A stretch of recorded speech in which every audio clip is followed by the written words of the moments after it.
Yo, what up? Welcome to another episode of the Oakland Warriors podcast. I'm Patrick, flying solo. The Warriors just came back and beat the Utah Jazz 111-107 in a game that honestly, I pretty much wrote off in the third quarter, right? You don't completely give up, but just seeing this team after the past few weeks, you're like, well, here we go again. No one else can score. They're going cold. Klay is on and off. They look a step slow. They're still integrating guys who've been out for a while, like Andre, Otto Porter Jr., et cetera, but somehow, some way, they got hot as hell in the fourth quarter. I believe they went on an 18-0 run.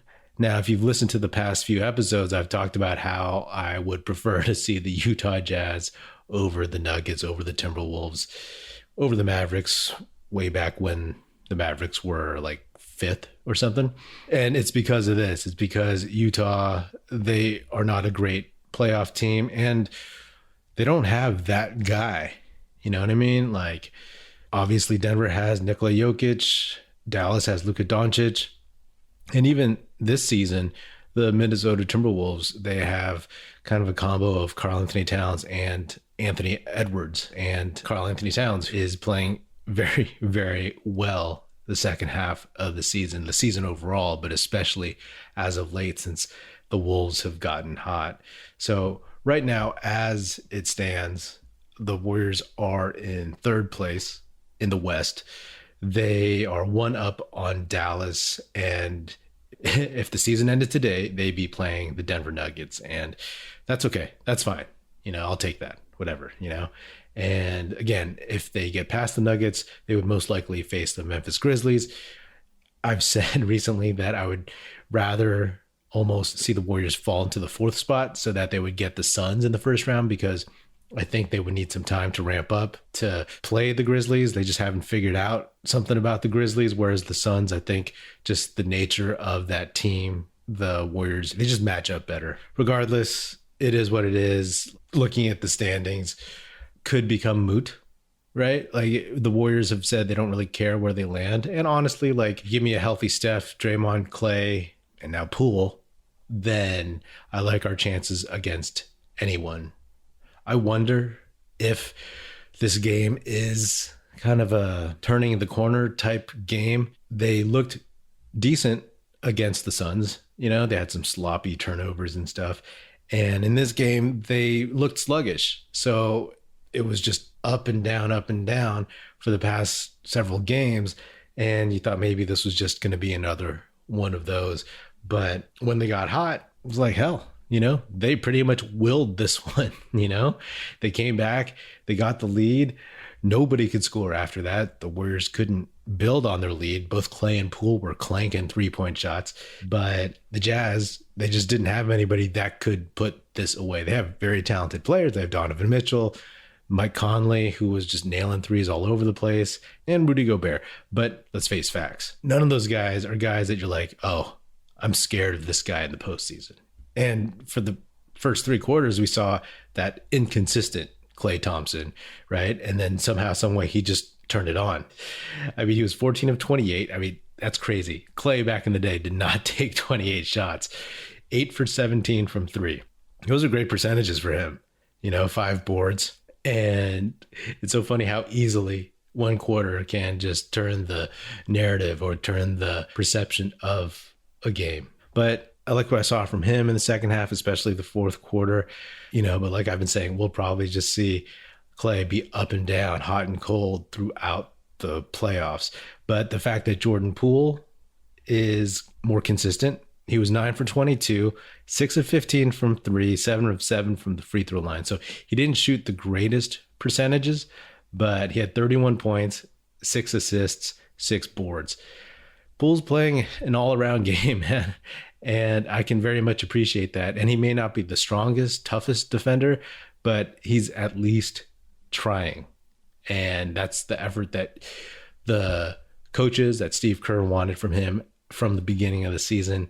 If we're looking at positives, again, if Steph is healthy, then you have a confident Poole who has proven many, many times he is not afraid of the moment, not afraid to take the big shot. He wants that. Klay Thompson, who can give you big games, may give you some cold games where he goes like, 6-4, 18 or something. But obviously, Poole's greater consistency mitigates that a little bit. Andrew Wiggins, he had a little bit more attitude in this one. He's playing tough defense.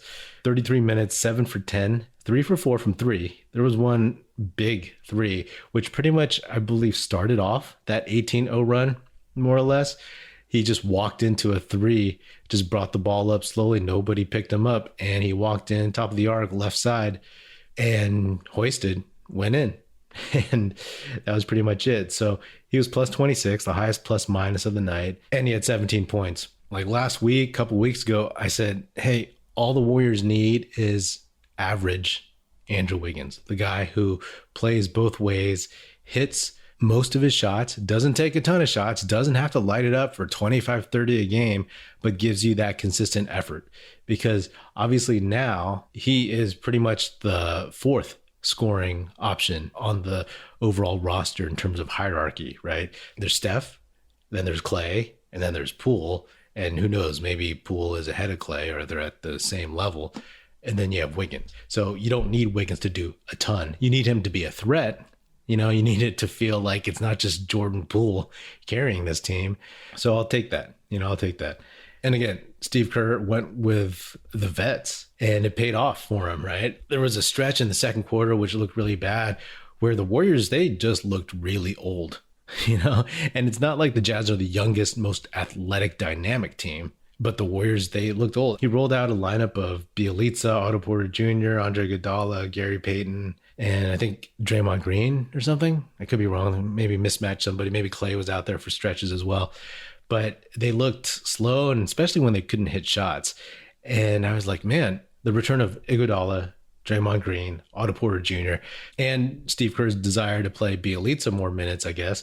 Like all those guys have pushed Kuminga to the fringes, and they miss his dynamic play. It's just something that no one else on this team can give right now. I know that Kerr will definitely play him a ton against Sacramento on the second night of the back-to-back, and then there's one more back-to-back later on. But it's pretty clear that Kerr is trying to figure out his playoff lineups, get his older vets in rhythm, especially dudes like Otto Porter Jr. and Andre Iguodala, get them used to each other, and then use the young guys if and when he has to. Matchups, foul trouble, whatever.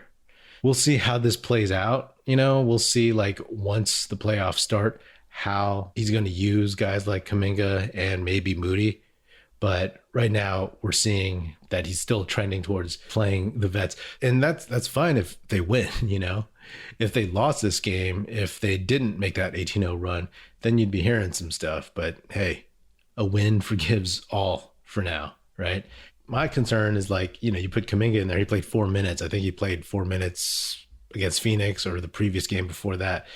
But he's a 19-year-old kid, confident as hell, but he needs time to get into a rhythm, right? And he also hasn't played with Iguodala. He hasn't played as much with some of these dudes. So all of a sudden he's going to be a little off his game. So just something to keep an eye on.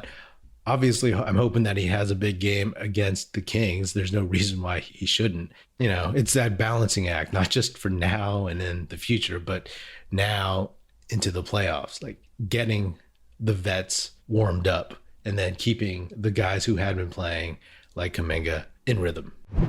College basketball fans, join the action on the court during the biggest tournament of the year with Draftkings Sportsbook. Turn your team's victory into your own big win. New customers can bet $5 on any team to win and get $200 in free bets if they do. It's that simple. If they win, you win. If Sportsbook isn't available in your state yet, you can still join the college hoops action with Draftkings pools.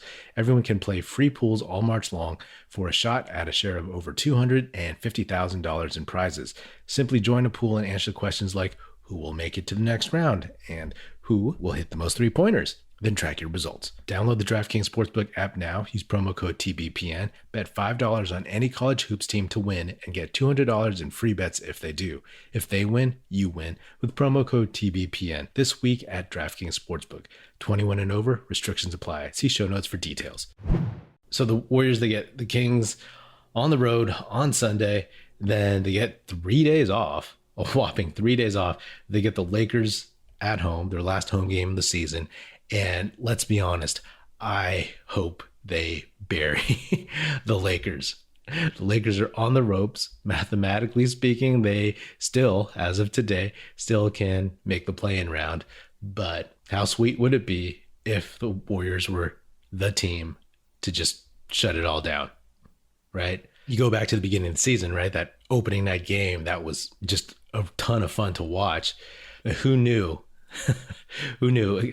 Everybody expected maybe the Warriors and Lakers to be battling. I know I did. That was one thing that I kept hyping up about the season. Like, this was going to be the first season in my fandom that the Warriors and the Lakers were going to both be legitimately good, legitimate contenders. But clearly the Lakers did not live up to their end of the bargain. So if they can go home and whoop the Lakers, that would be just huge for the fans, but also just the Warriors' confidence in general.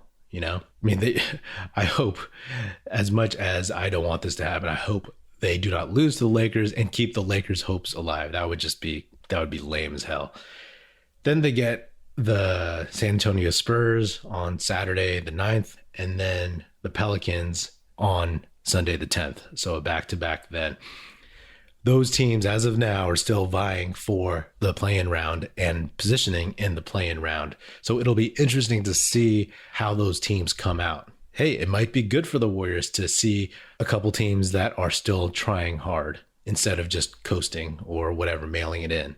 It might keep their competitiveness up. So bottom line is there's 4 games left. What I was hoping for, what I was expecting was that maybe the Warriors would lose to the Suns and the Jazz, but then have a chance to just take the 4 games and build some momentum, get that confidence back up and go into the playoffs. So now they beat the Jazz, you know, maybe turn the corner. Is this a breakthrough game? I don't know. I hope so. But this team has, through all of 2022, kind of been one thing and then turned into another. A lot of it is just because of who's been available on the rosters, a lot of different injuries here and there. But if the Warriors could take the next 4, the league would definitely take notice. So good win tonight. A lot of fun. Very, very surprised. And if you're telling me you weren't surprised they came back in this one, I would have to question that.